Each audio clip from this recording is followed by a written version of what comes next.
So I settle in, establishing my being here.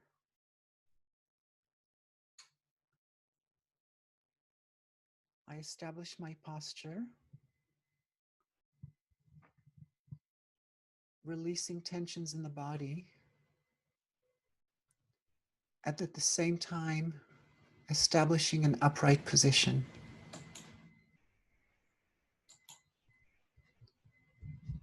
And then establishing the posture of the mind, releasing tensions in the mind,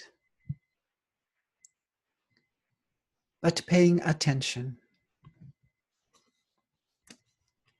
Paying attention with a minimal amount of tension. And I begin by paying attention to my breathing, aware of my breathing, following my breathing, enjoying my breathing,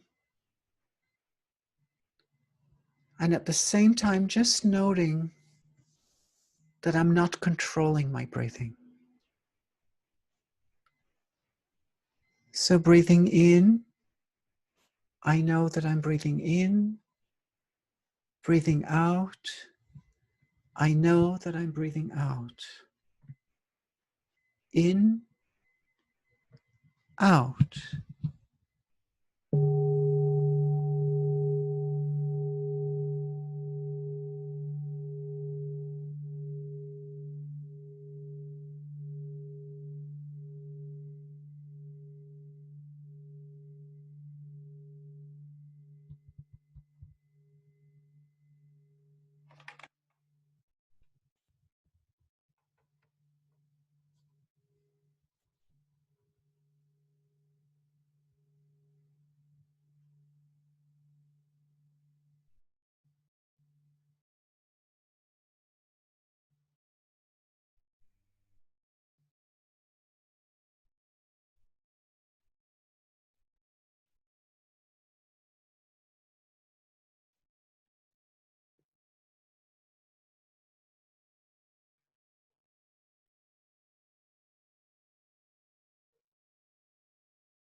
And just refining my observation of the breath.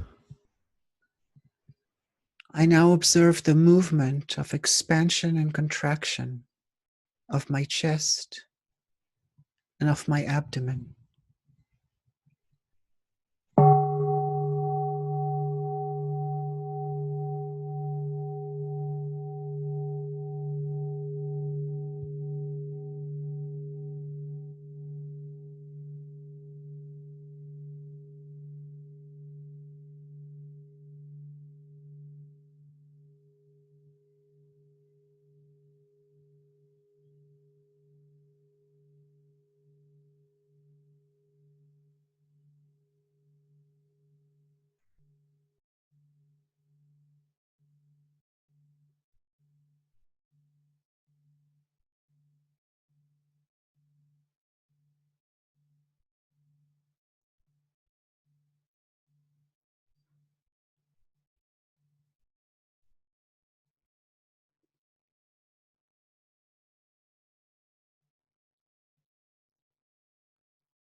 Neither the expansion nor the contraction are absolute.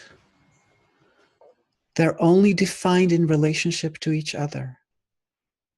They're simply movements in different directions, reflecting exchange between myself and the world.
I observe the in-out movement, the expansion and contraction throughout my body. I can feel movement in my spine, in my face, inside my skull, in my thighs, in my arms and armpits, sometimes in my feet and hands as well.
There is a constant movement of breath, of in out, of expansion and contraction in all my organs, in all my cells, throughout my whole body.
There is also a similar movement throughout the whole universe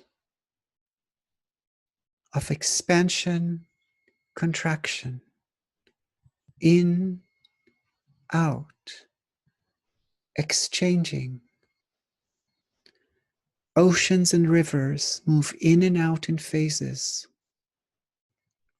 with the moon, with waves, with rains. The air, the atmosphere is in a constant in and out movement. Even galaxies move in and out. Stars expand and contract. Atoms are in constant flux of movement, of exchange, and in and out. From the most infinite to the most expansive, everything is moving. Everything is breathing.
Everything is breathing.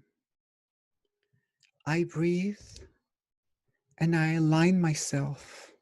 I reflect. I am part of the expansion and contraction, the rhythm and vibrations of the movement of breathing within the movement of the whole universe.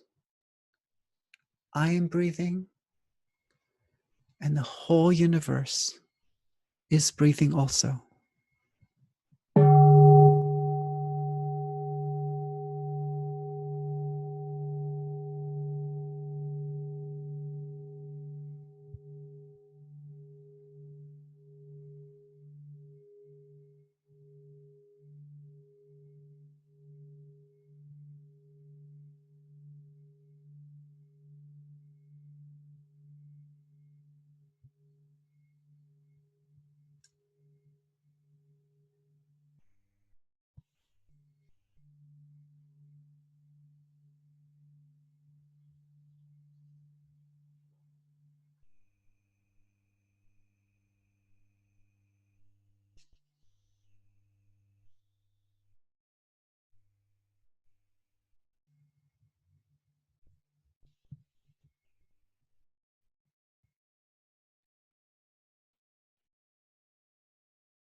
Take your time. You need to massage any part of the body. And I'm wondering if people would like a 2 or 3 minute break just to stretch out. Nice.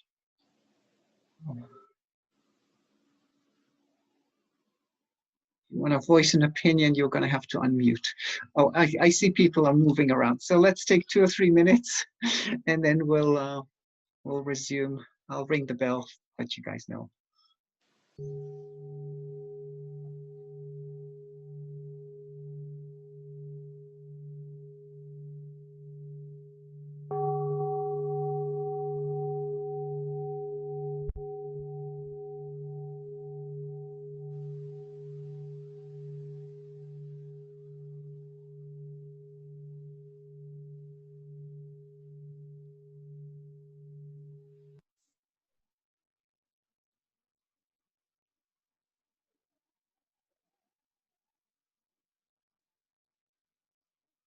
the diamond that cuts through afflictions. This is what I heard one time when the Buddha was staying in a monastery in Anathapindika's park in the Jeta Grove near Shravasti, with a community of 1,250 bhikshus. That day, when it was time to make the round for alms, the Buddha put on his Sangati robe and, holding his bowl, went into the city of Shravasti to seek alms, food, going from house to house. When the alms round was completed, he returned to the monastery to eat the midday meal. Then he put away his Sangati robe and his bowl, washed his feet, arranged his cushion, and sat down. At that time, the Venerable Subhuti stood up, bared his right shoulder, put his knee on the ground, and folding his palms respectfully, said to the Buddha, "World honored one, it is rare to find such a person as you. You always give support and show special confidence in the bodhisattvas. World honored one, if good women and men want to give rise to the highest, most fulfilled, awakened mind, what should they rely on, and what should they do to master their thinking?" The Buddha replied, "Well done, Subhuti. What you say is absolutely right. The Tathagata always gives support and shows special confidence in the bodhisattvas. Please listen with all your attention, and the Tathagata will explain to you. If good men and women want to give rise to the highest, most fulfilled, awakened mind, they should rely on the following and master the thinking in the following way."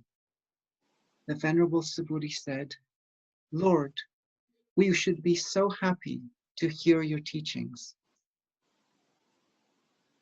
The Buddha said to Subhuti, "This is how the bodhisattvas, mahasattvas, master their thinking.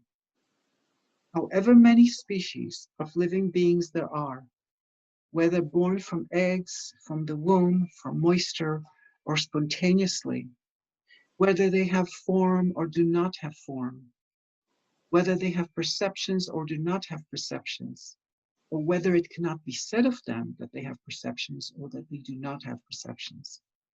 All these beings we must lead to the ultimate nirvana so that they can be liberated. And when this innumerable, immeasurable, infinite number of beings have become liberated, we do not in truth think that a single being has been liberated. Why is this so? If Subhuti, the bodhisattva, holds onto the idea that a self, a person, a living being, a lifespine exists, that person is not an authentic bodhisattva. Moreover, Subhuti, if a bodhisattva practices generosity, she does not rely on any object, that is to say, does not rely on form, sound, smell, taste, touch, or object of mind to practice generosity. That, Subhuti, is the spirit in which a bodhisattva should practice generosity, not relying on signs.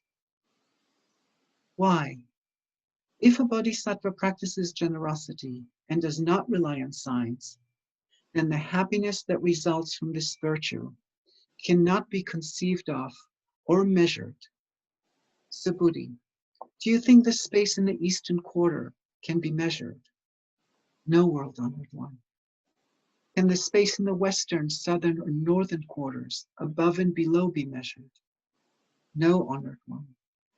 Subhuti, if a bodhisattva does not rely on anything, any concept, when practicing generosity, then the happiness that results from that virtue is as great as space. It cannot be measured. Subhuti, The bodhisattvas should let their minds dwell in the teachings I have just given. What do you think, Subhuti? Is it possible to grasp the Tathagata by means of bodily signs? No, world-honored one. When the Tathagata speaks of bodily signs, there are no signs that are being talked about. The Buddha said to Subhuti, in a place where there is something that can be distinguished by signs, in that place there is deception. If you can see the signless nature of signs, then you see the Tathagata. The Venerable Subhuti said to the Buddha, in time to come, will there be people who hear teachings such as this and have real confidence and faith in them? The Buddha replied, do not speak like that, Subhuti.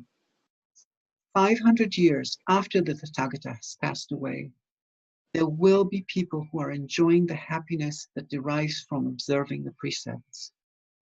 When such people hear these words, they will have confidence and faith that here is the truth. We should know that such people have sown and planted seeds, not only during the lifetime of the Buddha,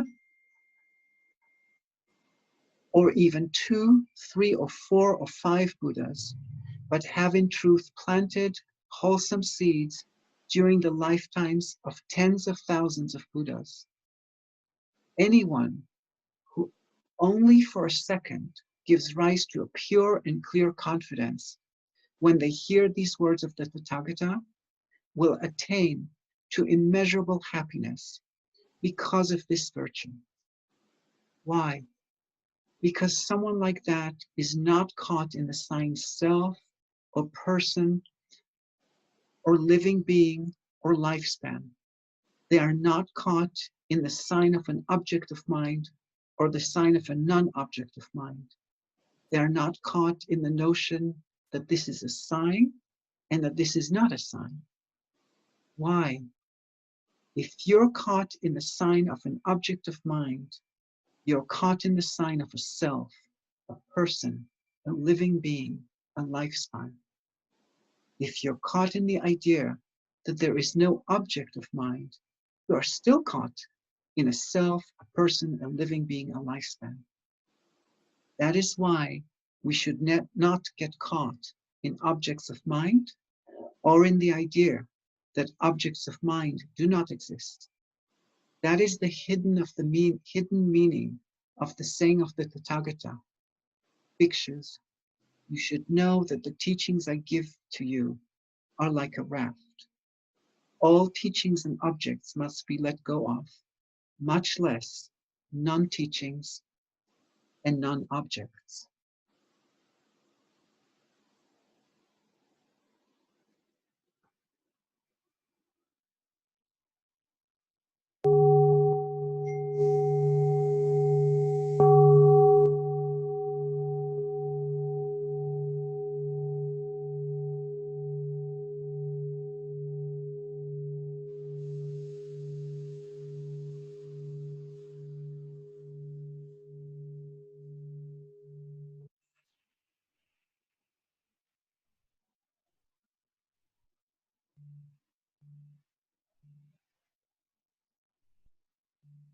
Sorry, I realized that I didn't give you the second part of the sixth section to follow.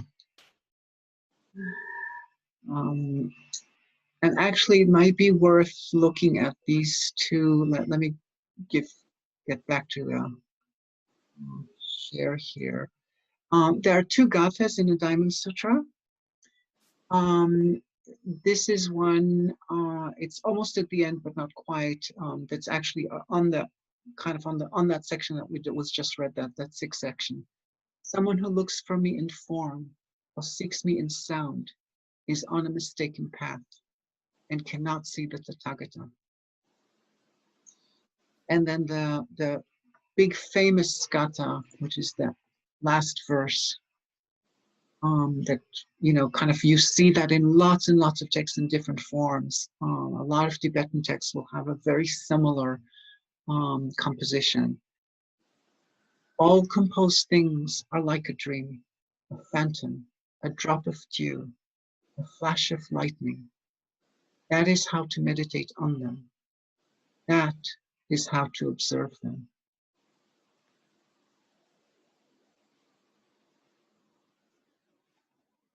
Um, so,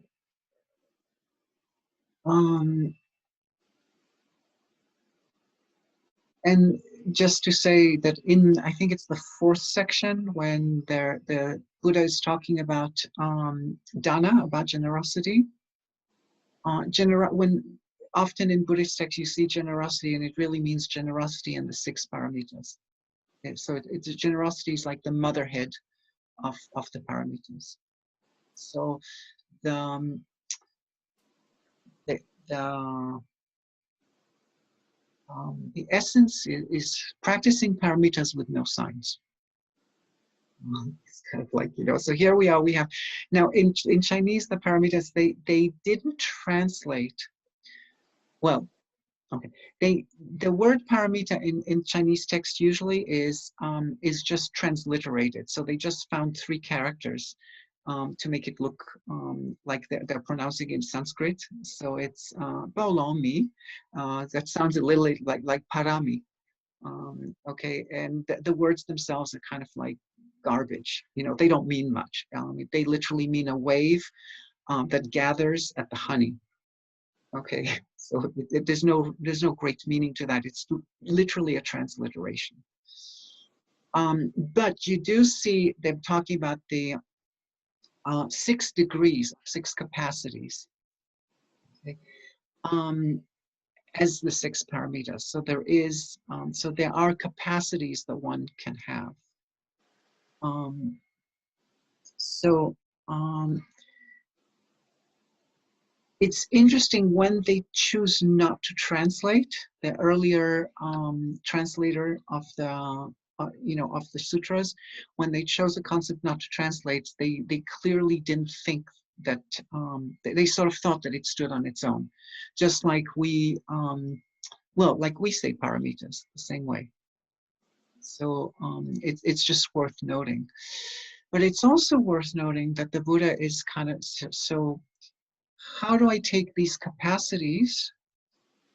And according to the Buddha, his advice to Subhuti is that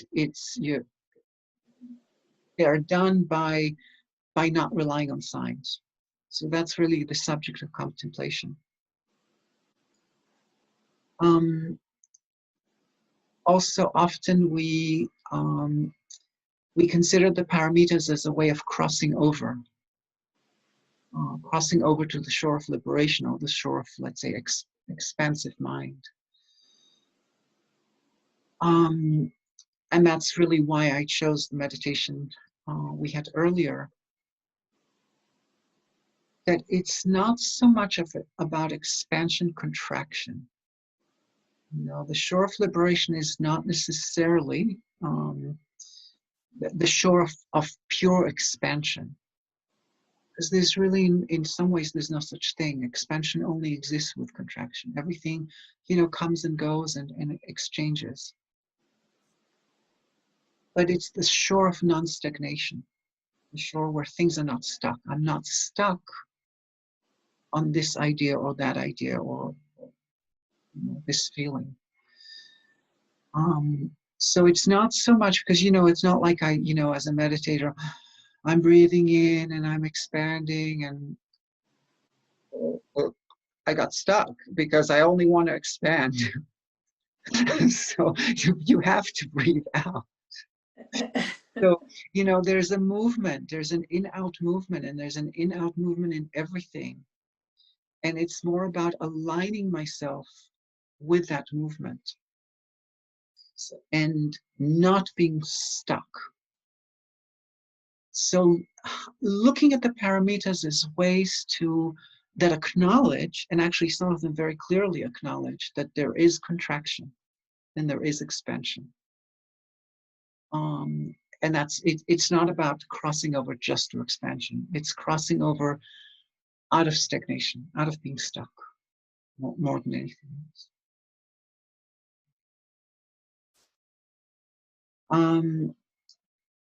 Now it's interesting that the Diamond Sutra is an interesting sutra. It's first of all, it gets repeated a few times. So these are the first 6 sections. This is the essence of what there is, and then there's like it gets repeated at least once, in my opinion, twice. But however you want to count it. And it's interesting because there's a question that's being posed to the Buddha, and the Buddha supposedly answers a question. How do sons and daughters of good descent? It's like that's by the way a whole other interesting question. That the expression is the Arya, the people of noble capacity,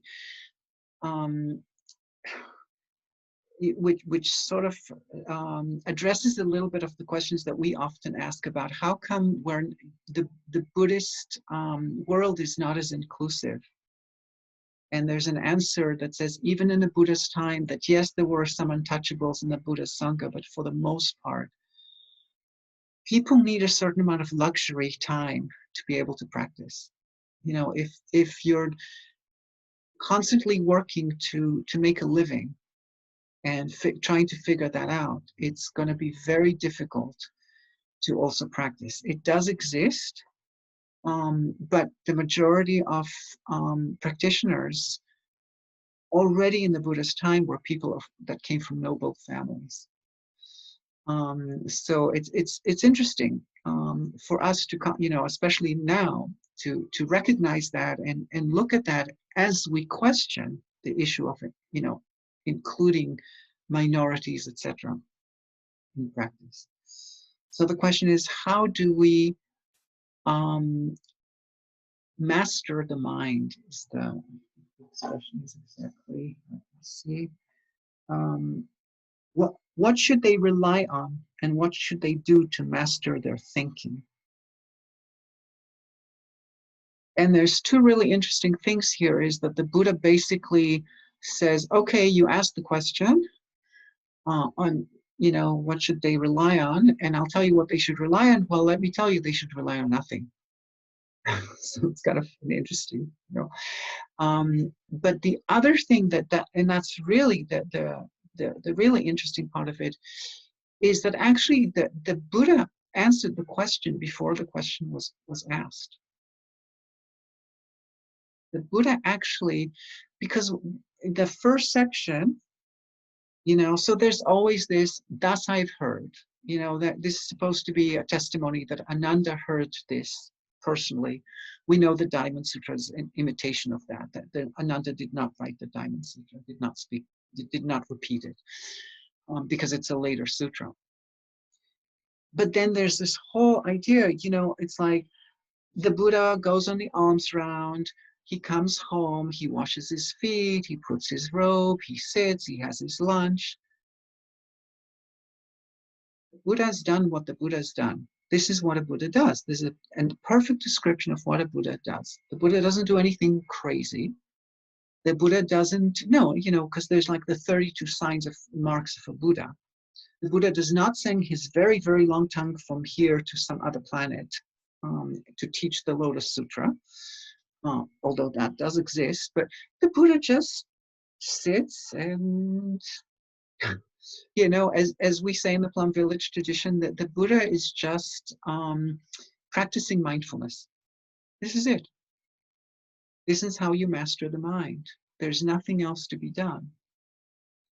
But because we need extra things to grasp onto, we're given teachings, we're giving options. So the 6 Paramitas are one way to look at it. So let me just see if there's anything else I wanted to see. Yeah. So let's just go through the Paramitas for a second, a little bit more than a second. So dana, generosity, or giving, is often considered the spearhead or the fountainhead of the Paramitas for a number of reasons.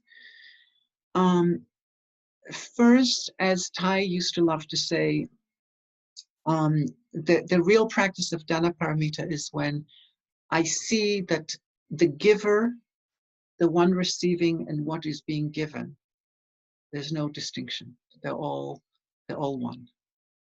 So usually I give and I give you this, and I know exactly who I give to. And by the way, I have a little accounting book that says now you owe me. I won't tell you what you owe me, but at one point I'll come and collect whatever it is. You owe me some favor because I gave you this thing. And it can be a material favor, it can be an emotional favor, but we tend to have a dependency. These are all signs that I gave. So when I can let go of these concepts, that's true generosity. That's generosity without signs, and it's generosity that reflects wisdom, reflects prajna. So generosity, dana and prajna now become equivalent. They've become one and the same. Because if I really give without concepts, I'm giving out of wisdom. I have the wisdom of interbeing. So, most of us don't give that way. It's not, it doesn't happen all the time.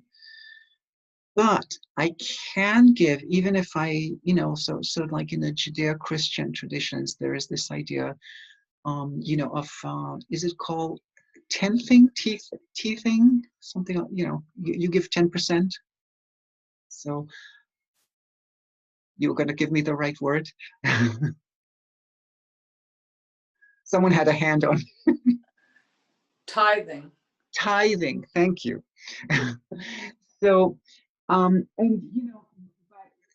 by these traditions, you're not supposed to give less, you're not supposed to give more. It's not like you're a better person if you give more. You're supposed to give 10%, because it becomes a discipline.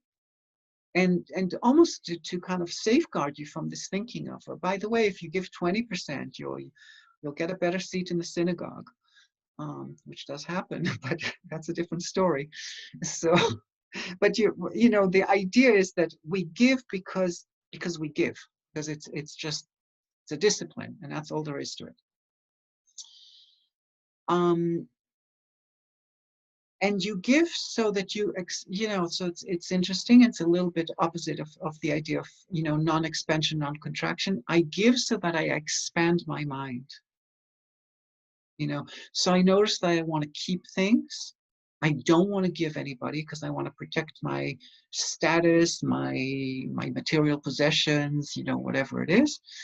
And so I don't give.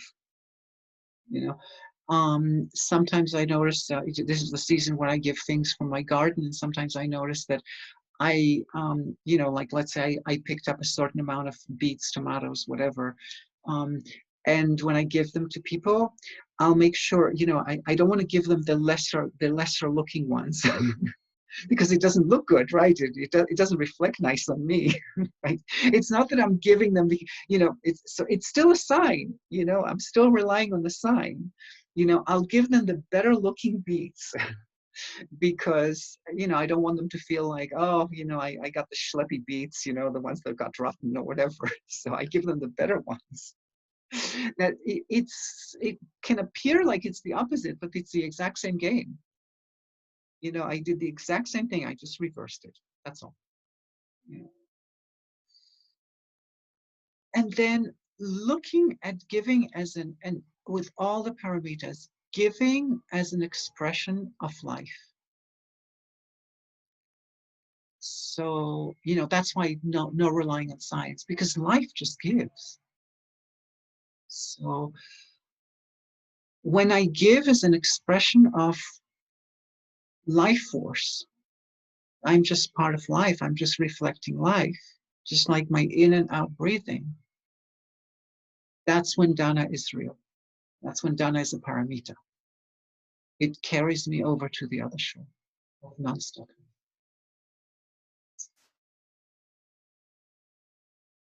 The second paramita is the paramita of Shila. This is a difficult one because Sheila is the mindfulness trainings or mindfulness. Okay, so you see this Prajna Shila, mindfulness, concentration, and insight. And here, Sheila, that it really does translate directly to practicing the mindfulness trainings or the yamas in the yogic tradition. So the mindfulness trainings at the end of the day, there are, a yama means to restrict. Like pranayama means constricting my breath. I'm breathing, I'm holding my breath, X amount of counts, whatever, that's pranayama. And I'm breathing out with a certain amount of counts. This is yama, yamaing the prana. Okay, so the mindfulness trainings are about cutting, restricting, guarding. So what am I guarding from? I'm guarding from my tendencies because, we all have, it's like we like to say, I have Buddha nature. Everyone has Buddha nature. And that's definitely true. But I also have Mara nature. I also have greed. I also have protectionism. I also have lots of things that I need to guard against because what happens is these things, I get tempted because of the in-out breath, because I'm always attempting to reach out and explore and contact.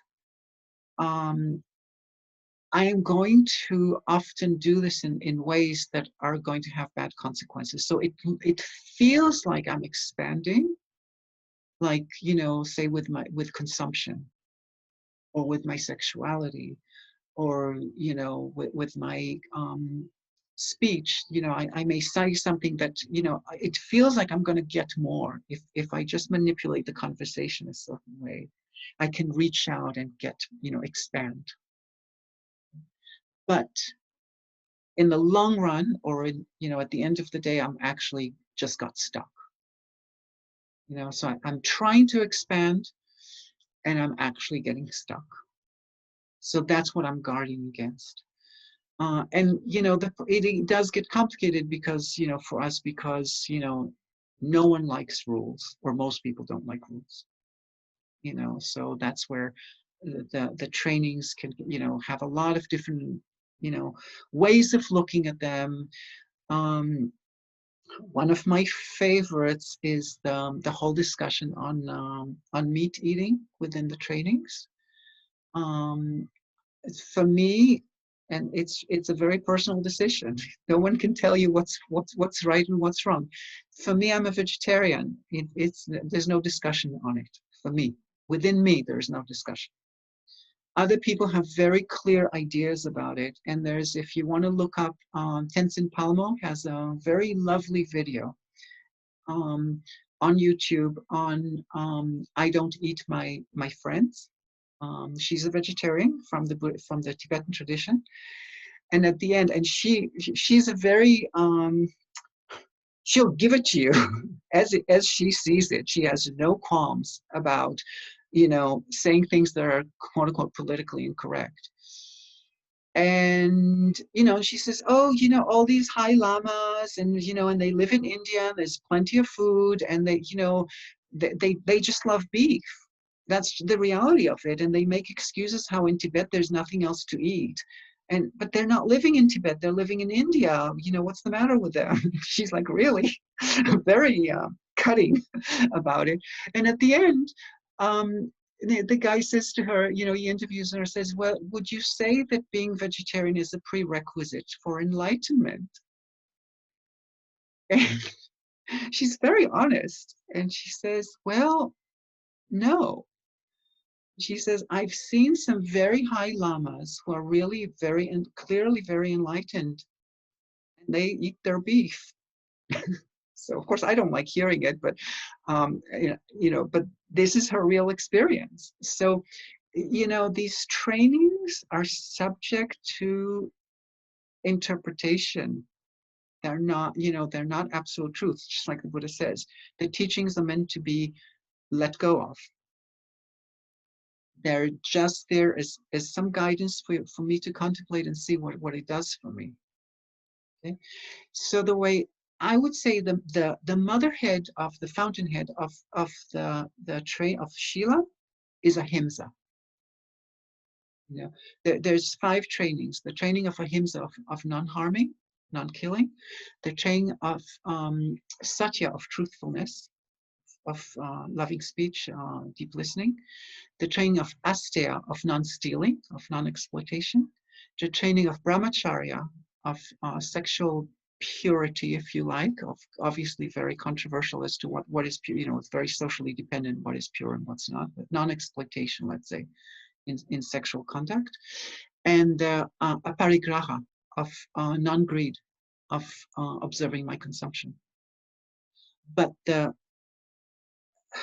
thing that drives it is ahimsa. And ahimsa is totally spacious. Ahimsa doesn't have a restrictive or stuck quality to it.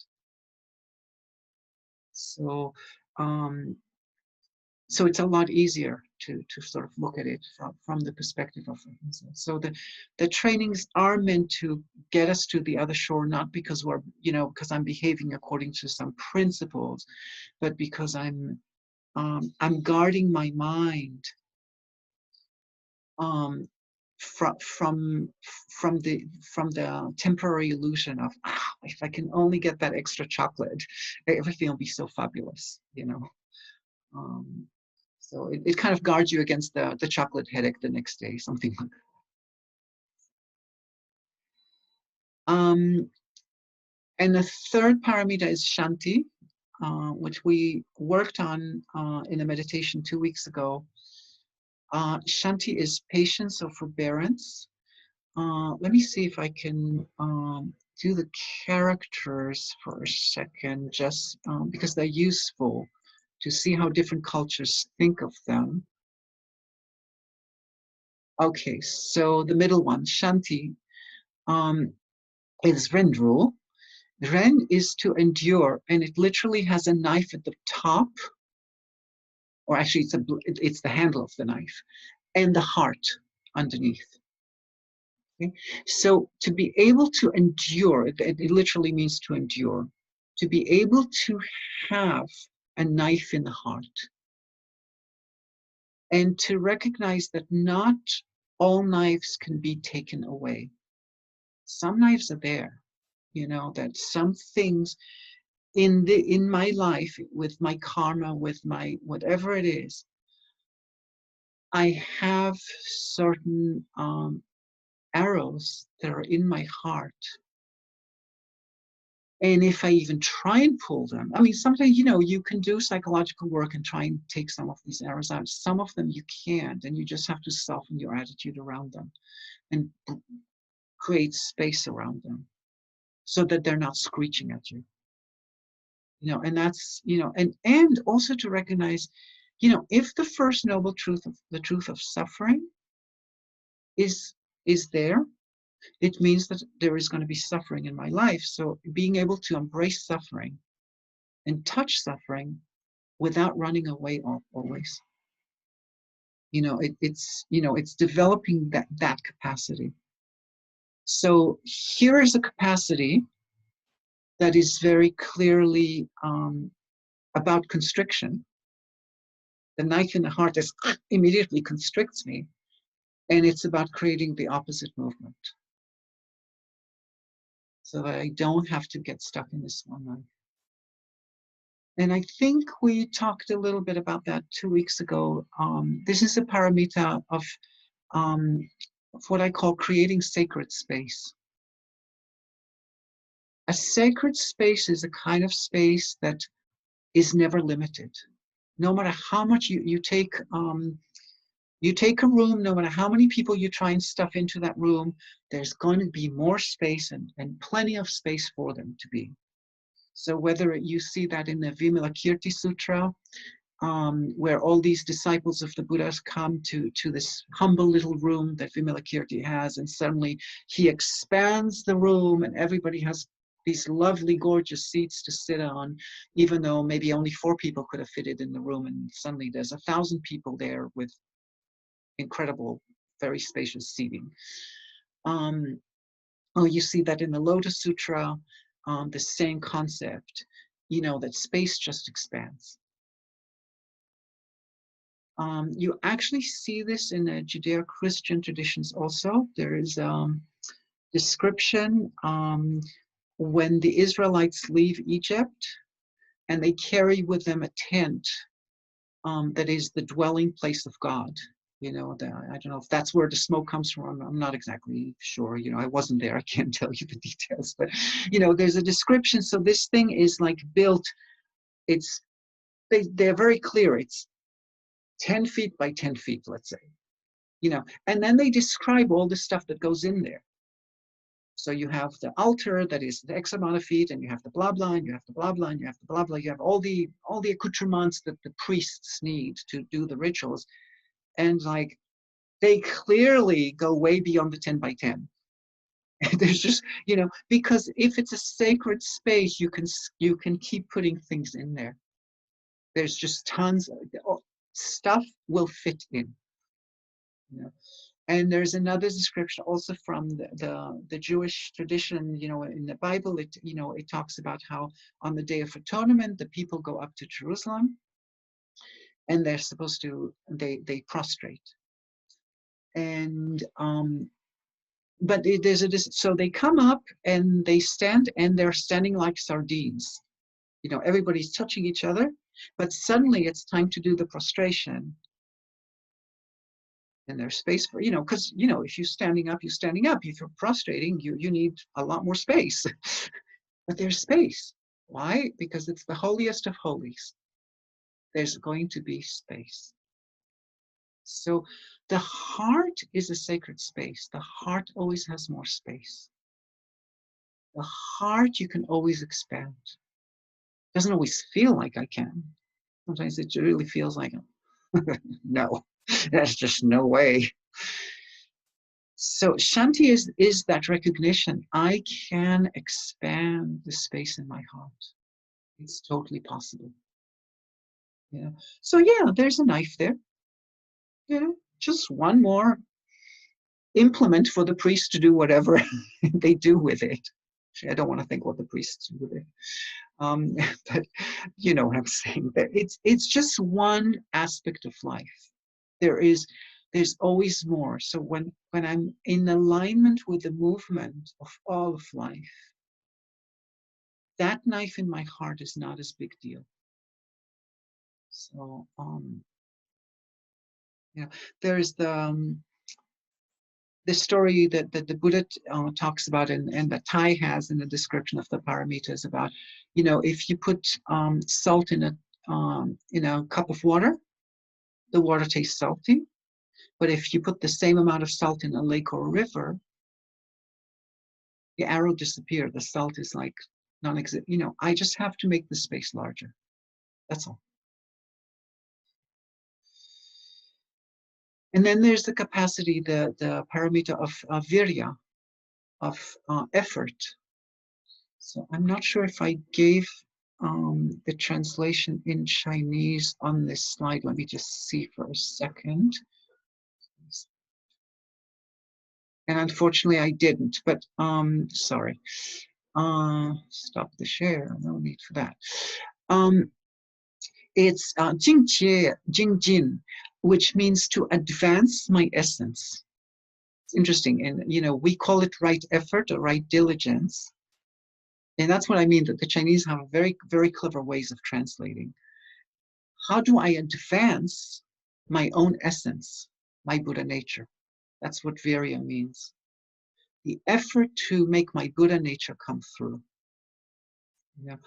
So keeping in mind my Buddha nature, because I walk through life so much not remembering my Buddha nature. And keeping that in mind and consciously advancing it, consciously advancing my Buddha nature. And in right diligence, which is the same word, virya, there is a description of embrace both Buddha and Mara nature. And by embracing them, so this is the practice of taking negative formations and positive formations.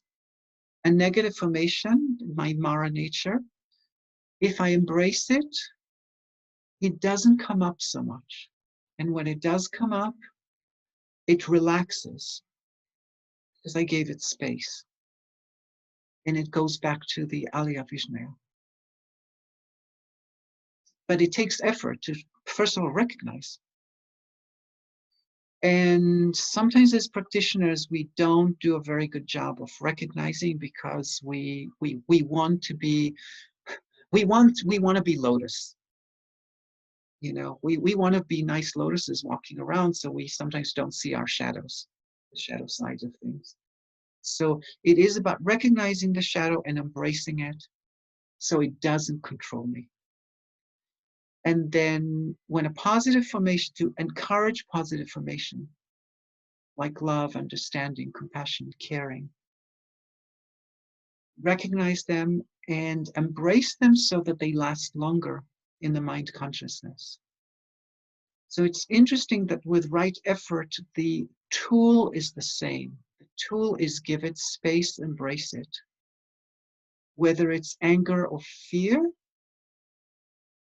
or protectionism or whatever it is that I have in me, that's a negative formation that's going to make me stuck and congest.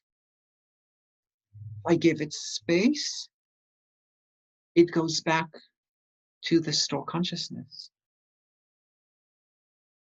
And if I do the exact same technique, same thing with a positive formation, my understanding, my compassion, my love, it will do the opposite. It won't go back to the store consciousness. It will stay in the mind consciousness. It will permeate the mind consciousness. So the actual technique is the same. So that's right effort. And then we have what the Chinese, so we have meditation as a paramita. So that's it. I just saw that was on the thing. So this is the bottom one. Jhana meditation is the word chan. And chan is on the left side, you have an amen. Okay. And on, oh, this got printed a little funny, but okay. But anyway, on the left-hand side, you have something that comes from heaven, an amen, or an ancestor, or something like that.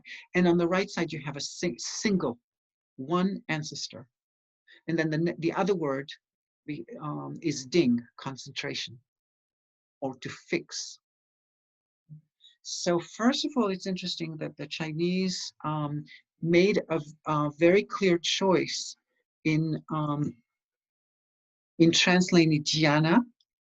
Jhana and chan sound a little similar, so it's kind of a transliteration in a way, but they also gave it a meaning. To meditate means to see everything as having one ancestor. To meditate is to live with the insight of interbeing. So, I mean, they literally define, they did not define meditation as you sit in the lotus position and you contemplate your navel. You know, I'm sure they would have found a nice word for that if they wanted.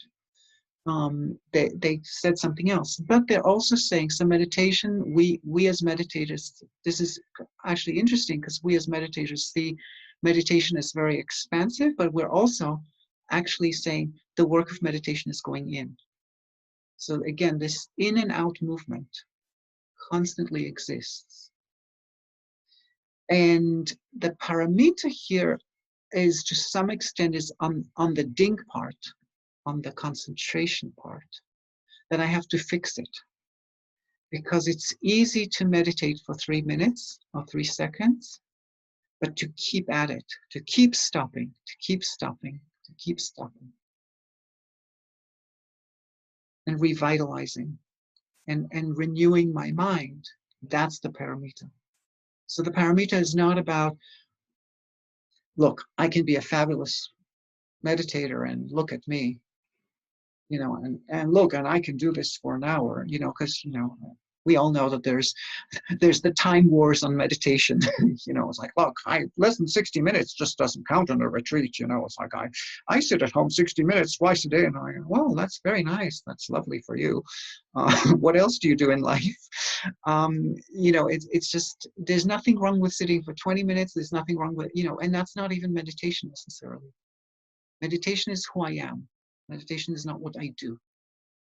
There is a tool called meditation, which Arnie Kotler used to like to call it.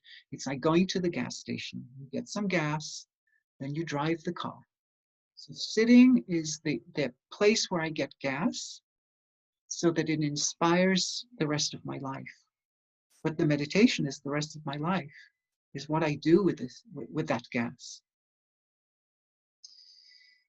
The last paramita is the prajna, and prajna is another word that the Chinese decided not to translate, although they have a different translation for it. Sorry, I'm just trying to get the sharing business going. So that's the top. So they translated it, as a bandro. That sounds a little like prajna, but often you call it Ming, understanding. Ming is vidya, is the translation of vidya. So avidya is ignorance, vidya is understanding. Okay? Which it also means bright. It's the sun and the moon. So it's to make something brilliant. But earlier, the character it actually has a window or a funnel in the moon, not the sun and the moon. So Ming is, it's like you have the light of the moon, if the moon is full, if there's enough of it, and you're still like, things aren't, it's not so clear, like you might be stumbling around. And then some light funnels. And okay, I get it. I know what's going on. So there's prajna is like you coming out of the darkness a little bit. There's something, and it's almost there. There's almost like a little bit of suddenness to it. So it's not the understanding that I can have intellectually. It's a guttural understanding. It's a sort of a relief. Oh, okay. I get it. It's nothing that needs to be talked, that it's, you don't have to describe it. You don't have to, it's not like tomorrow there'll be a test to ask you. And when you walked in the moonlight, how many stones were there? It's just, oh my God, okay, I can see my way. I can actually walk. Everything's fine. That's what Ming means. So again, it's one of those things that there's a spontaneity to it. There is, it's like all this in-out movement and a spontaneity. Just like in the Diamond Sutra, there is, the answer is there before the question is asked. What do I need to rely on? Rely on nothing. Have no signs. And by the way, have no fear in 500 years. If you just do this, meaning do what I do, sit, be part of life, just allow space to happen within you, you are a Buddha.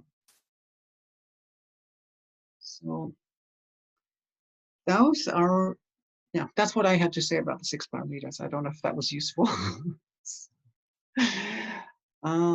And so our next section, if people want to, a few minutes to stretch their legs. Yeah, all right. So let's do that. And I'll ring the bell in, 3 or 4 minutes.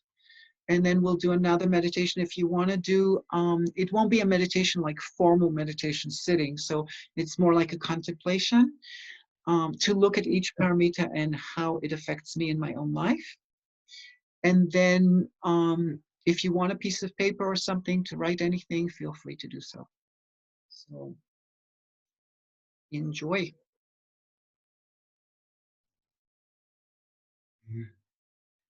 All right. So we'll move on to our next section. If you want something to write on, you're welcome. I'll actually give you time to do that. So again, it's just a teeny amount of time for me to set up, primarily because of the bell needs a mic.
So looking at Dana Paramita,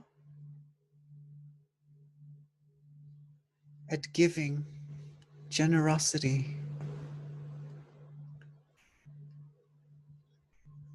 what is it that I have to give to the world?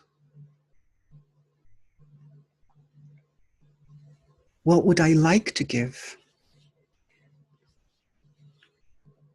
And noticing if there are any kind of things that come up as negative. I do not want to give this. Just noting them, noting the constrictions that I have in giving.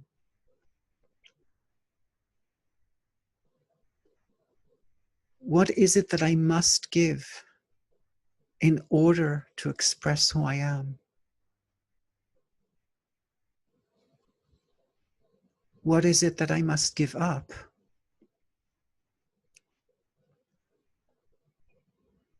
And what do I want to receive? And looking at various behaviors, habits that I have, where I manipulate that receiving.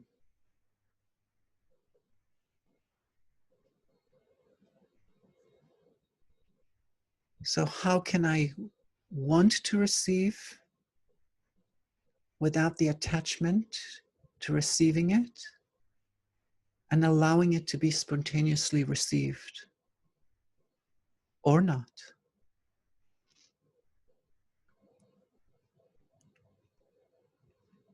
And how or when does giving become receiving? I just contemplate these things. And if anything comes up to me that I'd like to note down, feel free to do so on a piece of paper.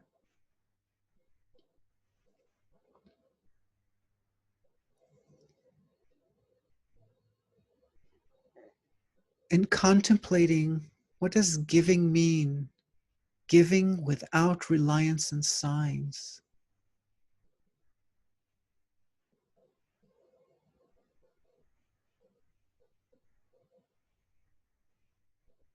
And giving as an expansion, as a way of expanding my heart. And giving as a spontaneous expression of my own life and of being part of the movement of life.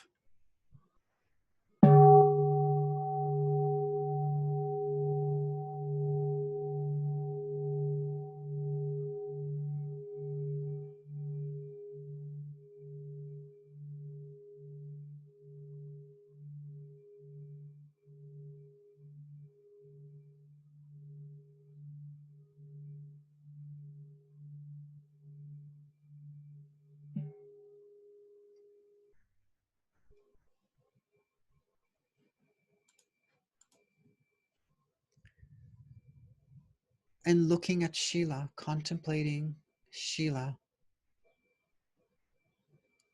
guarding myself, managing my life and my mind,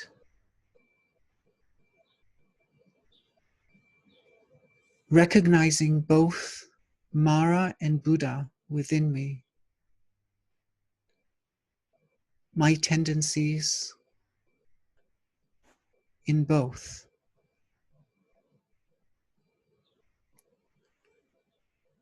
and looking at my so-called addictive tendencies, things that lead me without me being in control. What is it that I need to guard against? What is best for me to abstain from?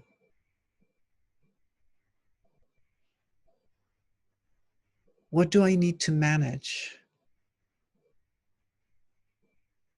And what do I need to hold on to?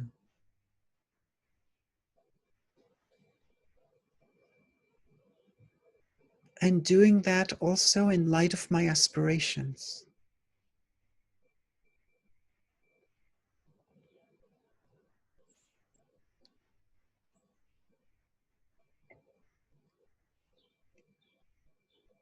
And how do I make freedom emanate from discipline?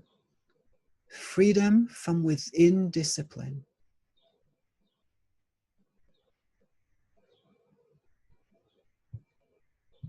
Seeing that discipline, restrictions, can be the path to expansion. Just like a pianist, practicing the scales is a discipline, allowing you to play anything you want.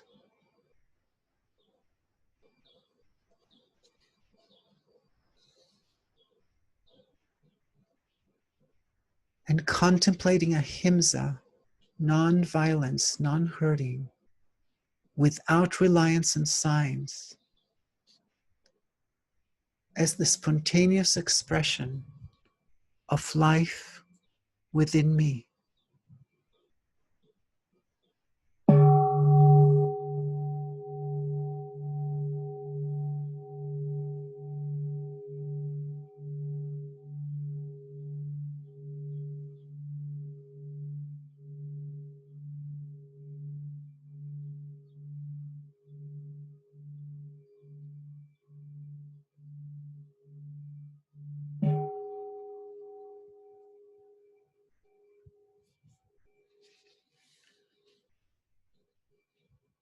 Looking at Shanti Paramita, the capacity to endure,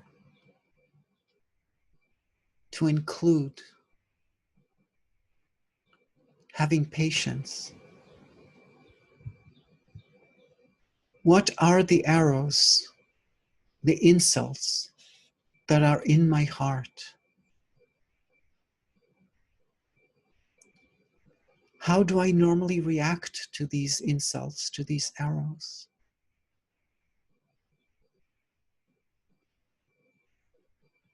Contemplating creating space for arrows to exist and to dissolve.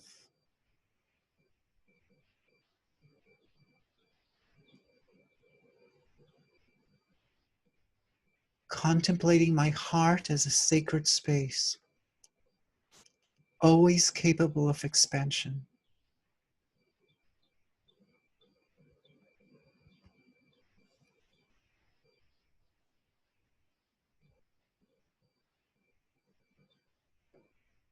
What is patience or forbearance or endurance that does not rely on signs,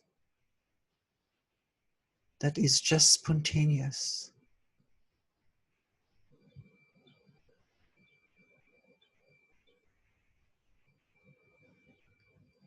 Holding all that is as the natural expression of being part of life, of being alive.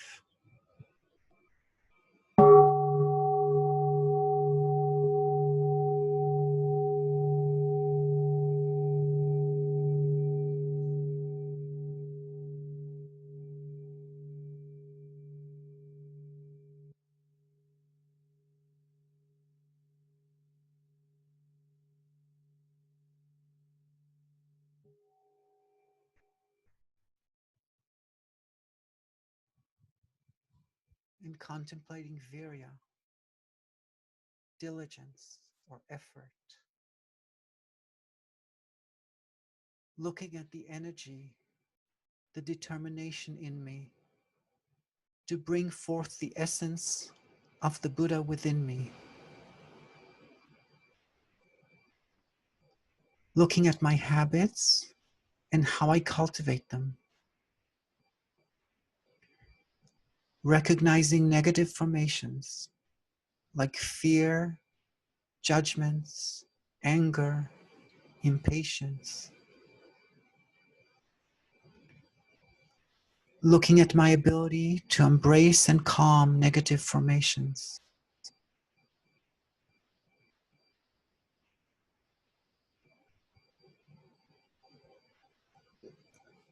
And recognizing and nurturing positive formations like love, care, compassion, understanding. Looking at my thinking, my speaking, my actions, how they affect each other, and my ability to advance my Buddha nature.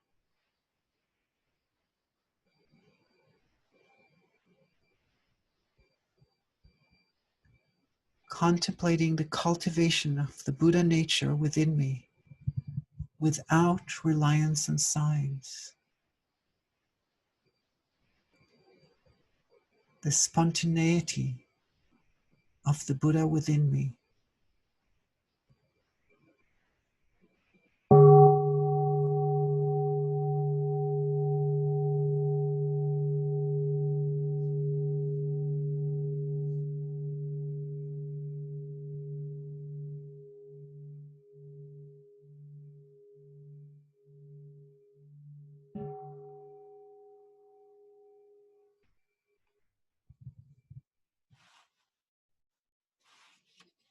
And looking at meditation,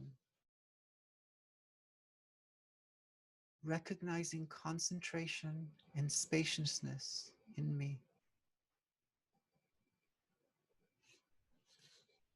Looking at my practice of stopping, shamatha, and of looking deeply, vipassana. Looking at how I maintain the concentration of oneness, of interbeing, of Chan, of Zen.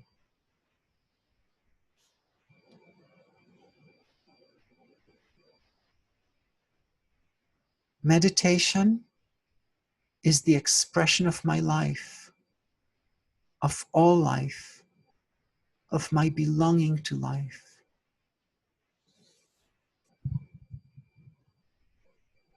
Meditation that is not relying on signs.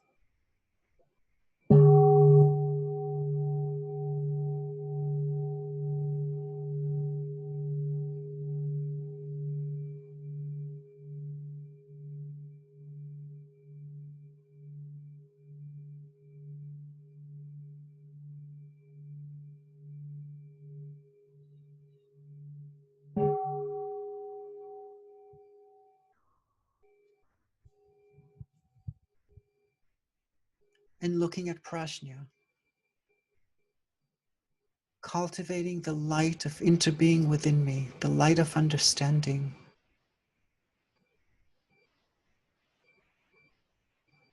How do these other capacities, the other paramitas,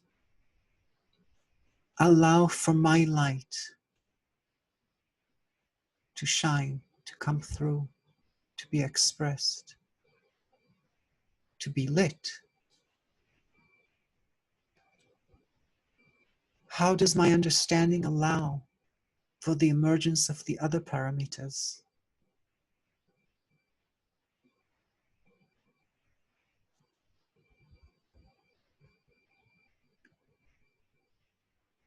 Contemplating understanding within me, light within me, without signs, without marks.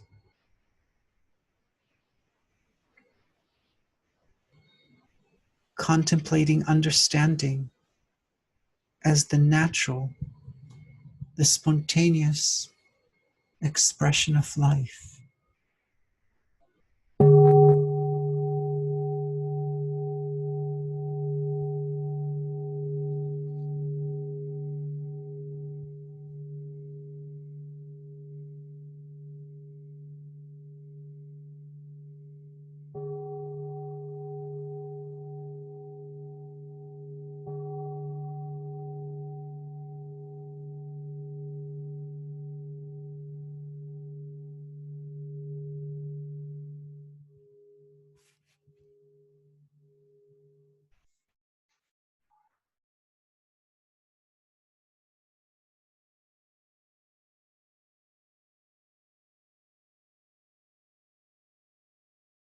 All right.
Finding a place to lie down,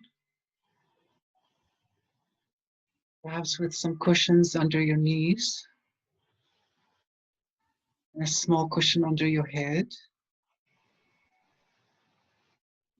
You can have your arms along the side of the body as in Shavasana, corpse pose. You can also have your arms, your hands on your abdomen. At some point you do need to move, doing deep relaxation, that's totally fine. Sometimes a part of the body is not as comfortable. You need to move, that's perfectly fine. This is a practice that the Buddha recommended we do on a daily basis. So we can do this for just a few breaths, just scanning the body, releasing tensions, letting go of tensions in the mind. Or we can take the opportunity to do it for longer, like now. We can do it with guidance, which is sometimes very helpful.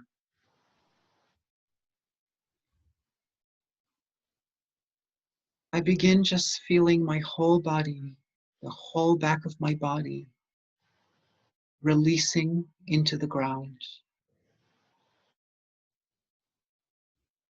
And I feel the contact between the back of my body and the floor.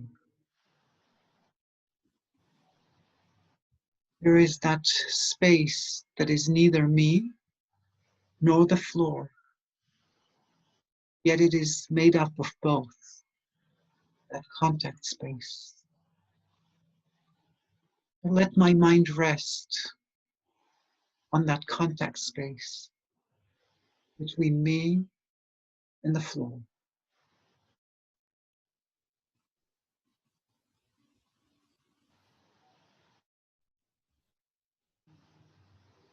Becoming aware of my two eyelids, that space that is neither the upper eyelid nor the lower eyelid, yet it is made out of both.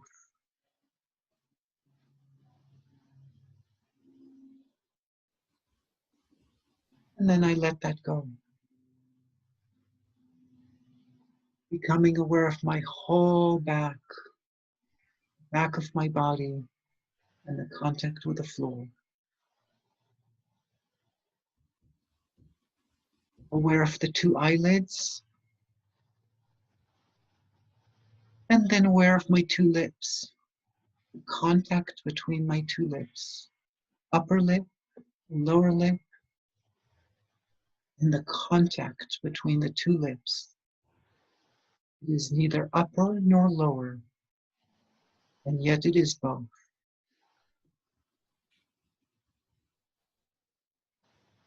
And coming back to the contact of the whole back of my body and the floor.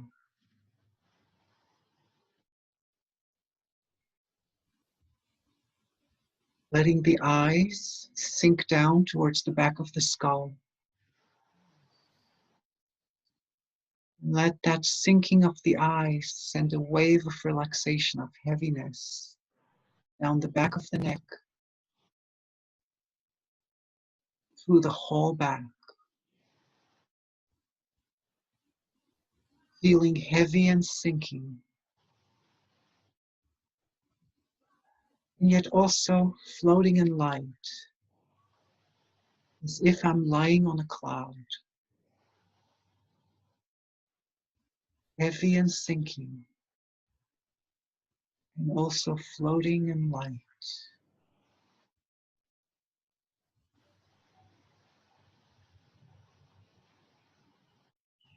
I bring my attention to my breath. Breathing in, I know that I'm breathing in. Breathing out, I know that I'm breathing out. In, out, my own pace.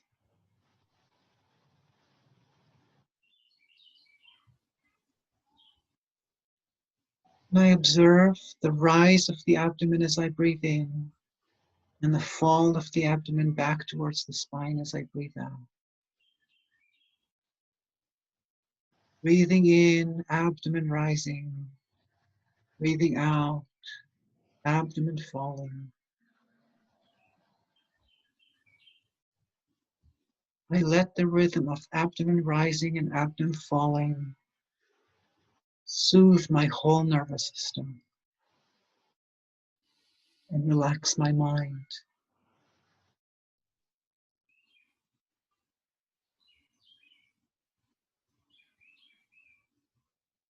I become aware of my feet,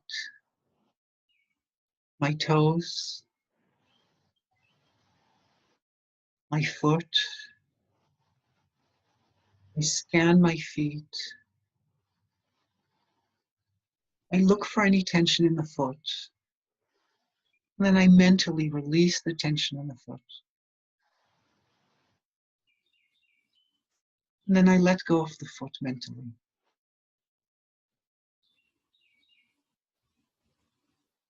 Becoming aware of both ankles.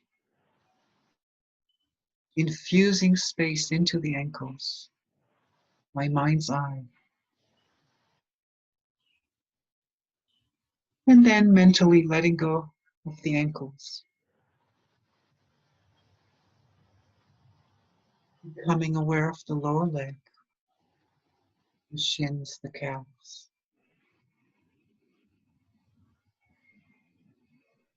Just bringing awareness to bathe the lower leg. See if there's any tension in the lower leg. And if there is, I mentally release that tension. And then I let go of the calves, of the shins, of the lower leg.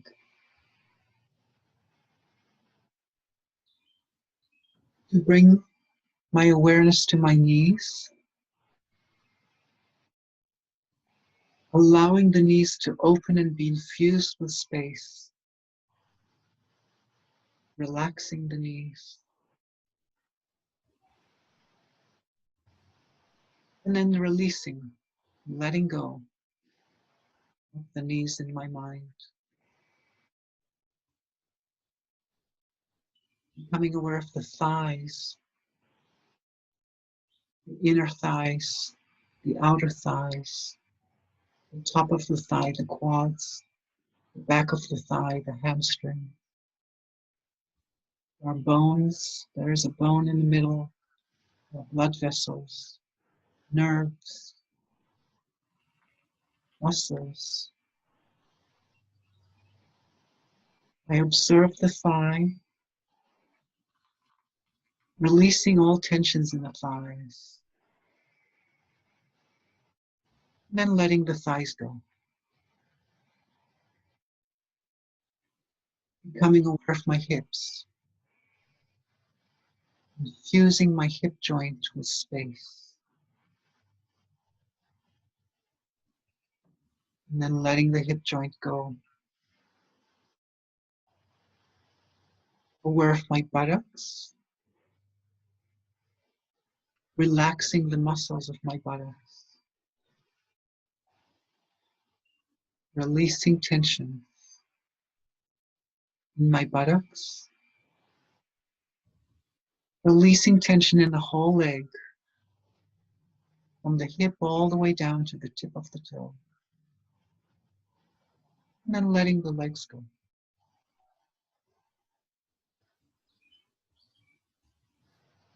Becoming aware of my fingers, fingertips, the whole hand, the palm, scanning my hands.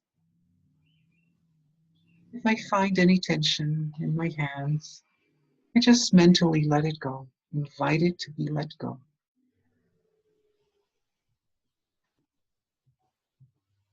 And then I let go of the image of my hands, becoming aware of my wrists, infusing my wrists with space, mentally allowing the wrists to open, and then letting go of the wrists.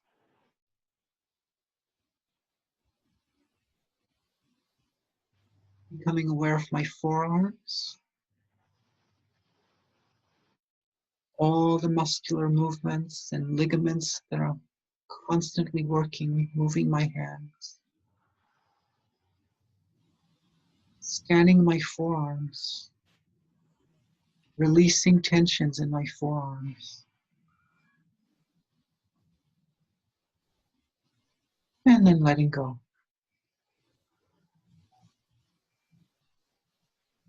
To bring my attention to my elbows. Fusing the elbows with space.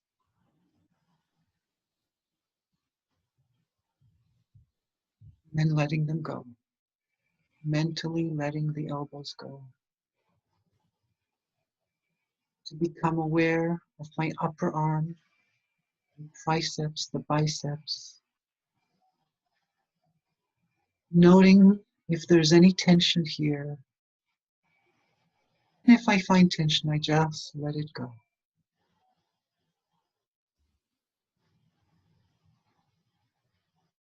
And then I let go of the upper arms.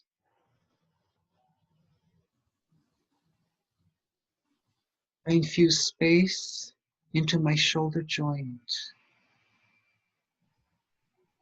perhaps making the shoulders luminous, spacious. Then let go. Becoming aware of the whole arm, both arms, from the shoulders all the way to the tips of the fingers. Just letting that go, letting the arms go. Let them be. Aware of my whole back, lengthening and widening into the floor. Letting the shoulder blades relax and widen. Letting the neck be free. Letting the throat be free. Aware of my chest. It just rises and falls with my breathing. Aware of my heart, constantly moving in and out, pumping blood throughout my whole body. Mentally scanning the heart and releasing all tensions in the heart.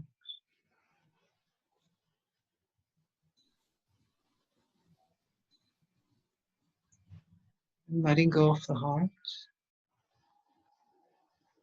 becoming aware of the lungs, also expanding, contracting constantly at their own rhythm. I scan my lungs. I release all tensions in my lungs.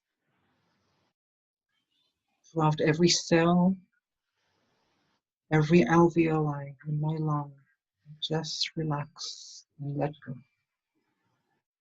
In my mind,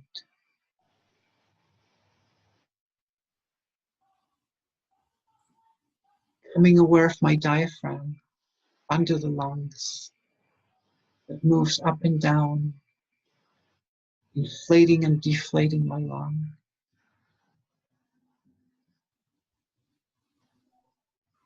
Releasing any tensions in the diaphragm.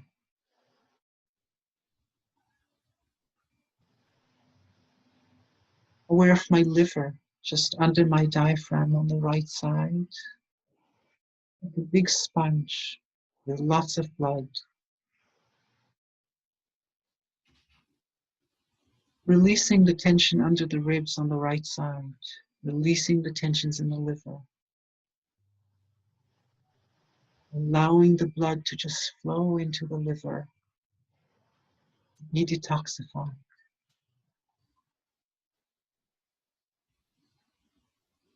Aware of my stomach in the center, just below my ribs.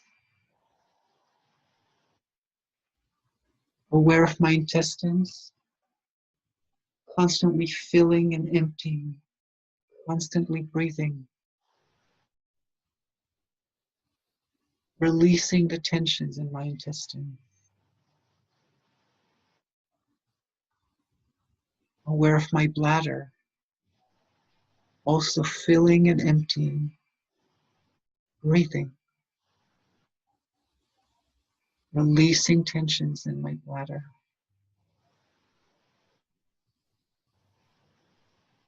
Aware of my sexual organs,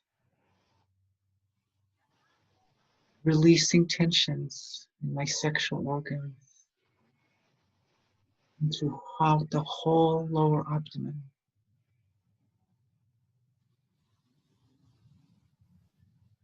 Letting the whole back, the whole torso relax and release into the ground, lengthening and widening. Relaxing the throat, relaxing the face, releasing the mouth, the teeth, the tongue, relaxing the nose, the nostrils, even the hairs inside the nose, relaxing. Relaxing the cheeks, relaxing the chin, relaxing the ears. They're still hearing, but with no effort.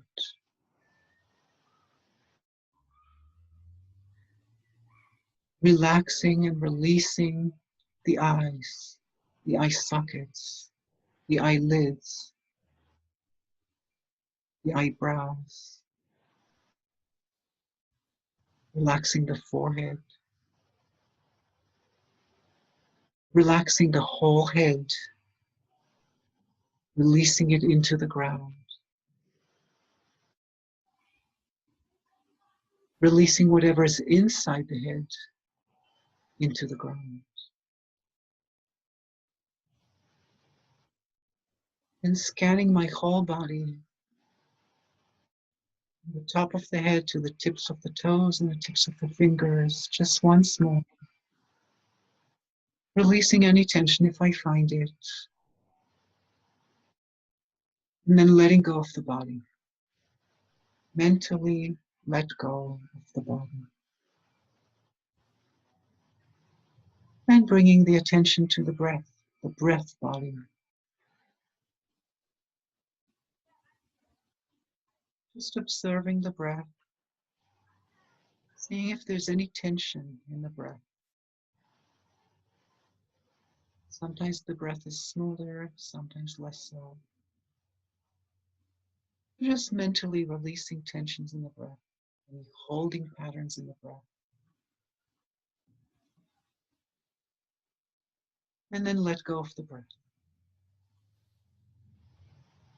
Becoming aware of my mind, feelings, thoughts, ideas, anticipations.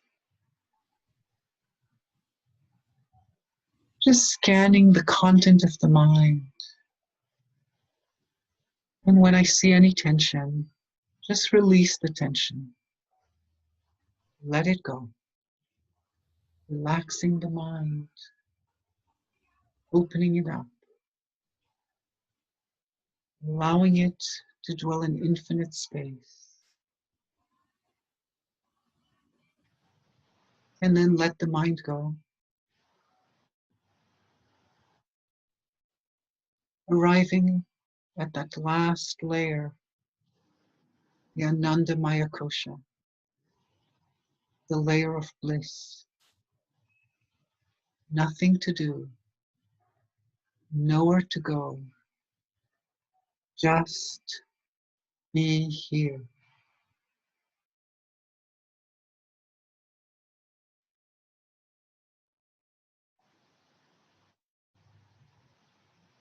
My joy is as warm as spring.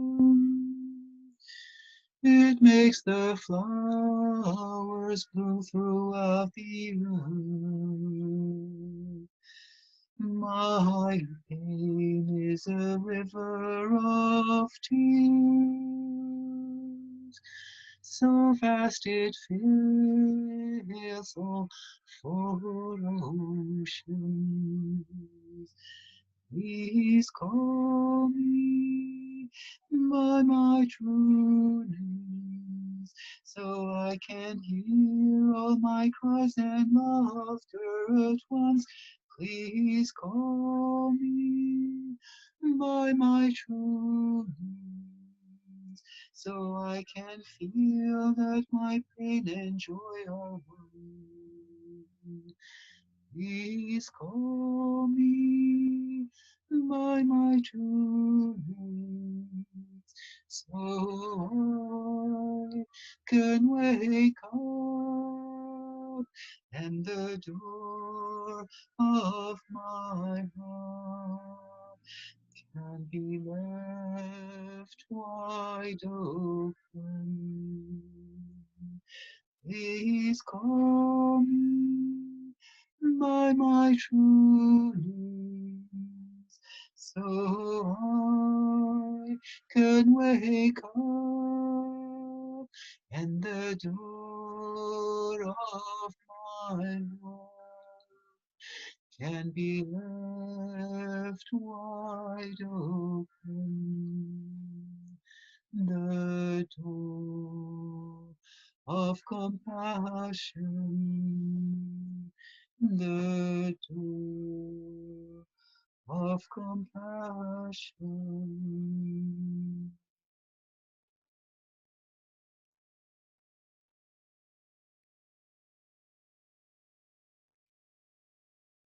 Breathing in, I go back to the island within myself. There are beautiful trees within the island. There are clear streams of water. There are birds, sunshine, and fresh air. Breathing out, I feel safe. I enjoy going back to my home.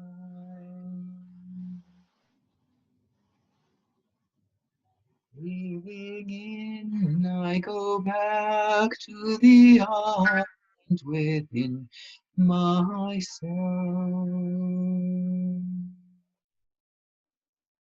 There are beautiful trees within the island. There are clear streams of water. There are birds, sunshine, and fresh air. Breathing out, I feel safe. I enjoy going back to my island.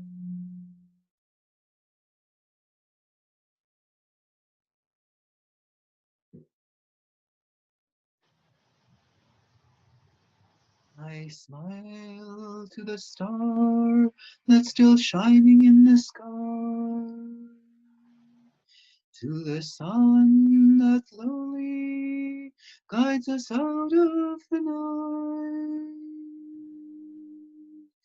to the day that begins, to the enchanting bird.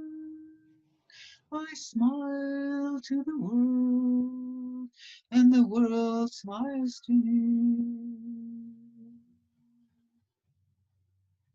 I smile to the child that crosses my way. I remember also all those who are hungry, those who live in misery all over the planet, who have to face the war, who have lost their mother. If sometimes my smile is moistened by tears, when I see the great pain that spreads all over the world, I shall still be smiling with tears in my eyes, smiling to life, smiling to death. And one day will come when it is bitterly cold, and even my footsteps will not leave any more. The never-ending currents of life's energies will carry me away, and I will not look back. The fear no longer blocks my way.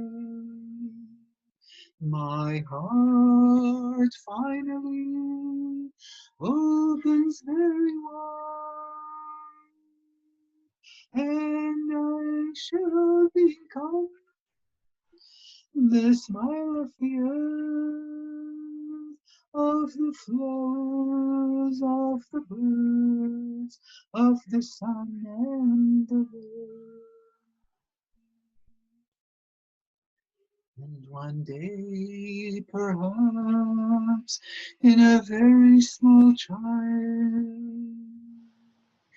I shall open my eyes to the wonders of life, and a little more smiling, and a little more loving, I shall continue this wonderful way.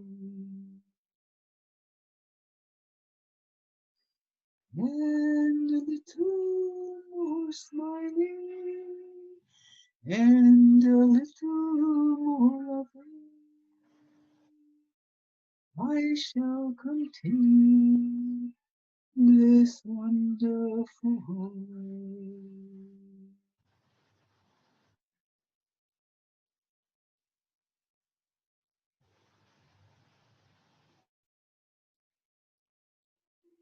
Come to me, 'cause as the light is fading, don't you see the evening star appearing? Come to me and rest against my shoulder. How fast the minutes fly away, and every minute colder. Hurry near, another day is dying. Don't you hear the winter wind is crying? There's a darkness which comes without a warning, but I will sing you lullabies and wake you in the morning.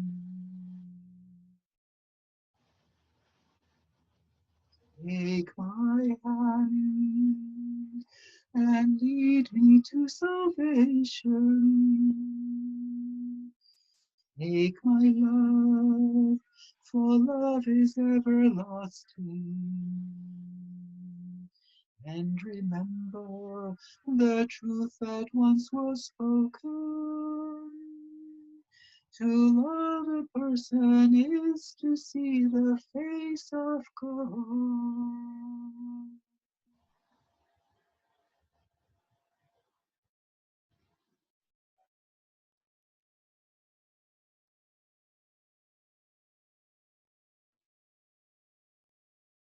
This body is not me. I am not caught in this body. I am life without limit. I have never been born and I never die. Oh, there the wide ocean and millions of galaxies. Oh, arise from the depths of consciousness. Birth and death are only a door by which we come and go. Birth and death are only a game of hide and seek. So smile with me and take my hand and wave goodbye. Tomorrow we shall meet again, or even before. We shall meet again and again at the true source. We shall always be meeting on the million walks of life.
So continue lying down.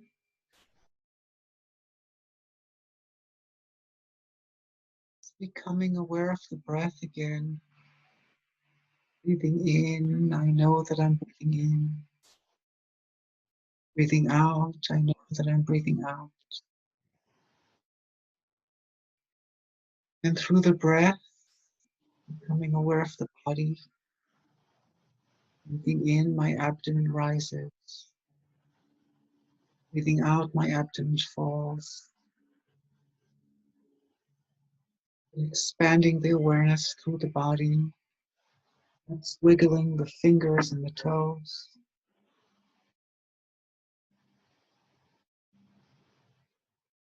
Flexing the ankles. And stretching the hands above your head and stretching them away from your feet. Bring the knees to your chest. Give yourself a hug. Stay here for a moment.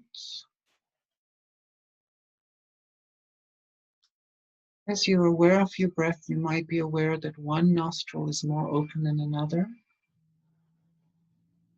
If that is the case,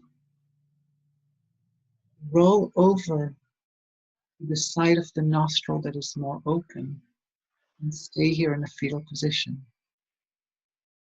If you're unclear, or if they're both equal, just roll over onto the right side, the parinirvana side. This is the position of the Buddha's death, going into parinirvana. And just stay here in the fetal position. If you're lying on your left side, you're lying on your spleen,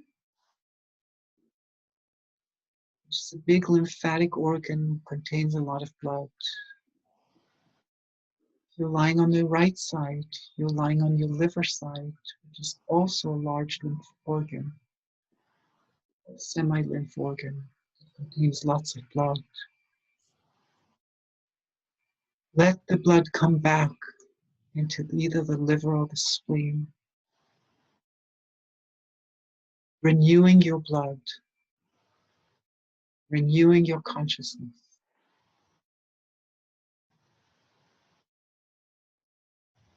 When you're ready, only when you're ready, allow yourself to come up to a seated position, slowly as you need to.